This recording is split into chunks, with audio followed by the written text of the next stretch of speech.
Hello everyone, আসসালামু আলাইকুম। আজকে আপনারা আমি একটা ড্রেস কাটিং দেখাইব। প্রথমে মাপ লইলাম আমি লাম্বে 4 ইঞ্চি, ফাঁকারে 4 ইঞ্চি। এরপরে আমি কোনার একটা ডিজাইন 2 ইঞ্চি লইলাম। এখন আমি কোনার একটা আর্ট দিলাইলাম। এখন এখান থেকে আমি লইলাম 1 ইঞ্চি লইয়া এরপর আমি ব্যাকেট দিলাইলাম সৌদি। এখন আমি এখানের ইনারের জল লইলাম আমি 4 ইঞ্চি। 4 ইঞ্চির মাঝে এটি মার্কিং করিলাম।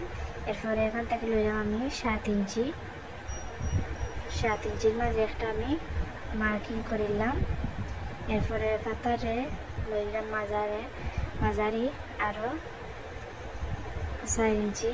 এখন আমি কেনা 2 ইঞ্চি পরিমাণ লইয়া আমি সৌদি আর্ট করে নিব।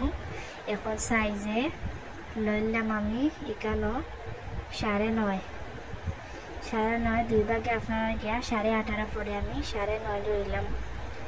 লইয়া এখন আমি মাঝখানে স্কেল দিয়া এবং আমি আর্ট করে দিলাম, রাউন্ড শেড দিলাইলাম আমি। এখন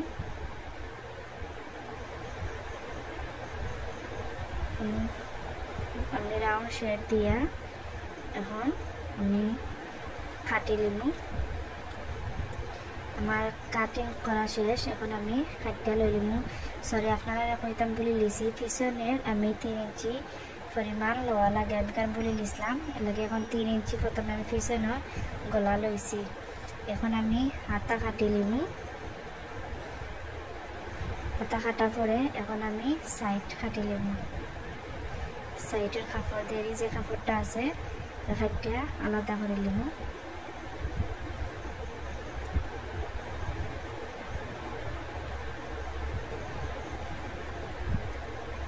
আমি বলি কাপড়টা আনি লিব যাতে কাপড়টা খুশ না হয়। আপনারা সেম এমনভাবে ট্রাই করে দেখতে পারেন। এখন নিচের দিকটা আমি একটু কোনা আমি একটু দেরি করে গোল করে লইয়া রাউন্ড শেড দিয়ে কাটি লাইছি। আপনারও খেয়াল করবা তাতে কোনা বার হয় না ড্রেসের। এখন আমি কামিজের আগের ওখান কাটা থাকে না, ওখানে আমি আপনারা দেখাইতে ভুলে গেছি। কোনা একটু অল্প করে আমরা কাটি নেব।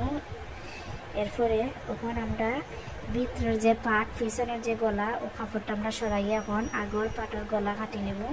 নাইলে দুইটা এখানে থাকলে আমরা দুইটা সমানভাবে কাটা হয়ে যাব। এখন আমরা আগর গলার ডিজাইন কাটি নেব। দেখা আমি এখন কোনা 2 ইঞ্চি পরিমাণ লইছিলাম। কোনা রেডি করার পরে আপনারা আমি দেখাইতে পারবো কিলান আমি ডিজাইন করছি। এখন আমরা তার কাপড়টা লইলাই। আমরা কাপড় থোড়া শর্ট আছে, এখন এত জোড়া করবো। ওখান কে আমরা আর্ট করে দেখো কিলা আমরা পাকিস্তানি বড় আতা ডিভাইডার আতা আমরা দিব।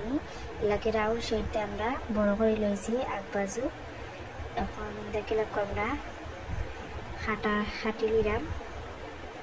আর্ট করা শেষ। আপনারা ইয়াটা দিতে গেলে আপনারা ও শেড ওলা দিকে আমি যেলা দিলাম ওলা আপনারা খেয়াল করবা। ওলা দিলে খুব সুন্দর একটা আতার ফিট হয়। এগুলো তো কাইকারের মাঝে নিচের পাট আছে, উপরে দিয়ে পাটের জোড়া লাগবো। আমরা ওখানে জোড়া সেলাই করবার সময় জোড়া দিয়ে জয়েন্ট করবো।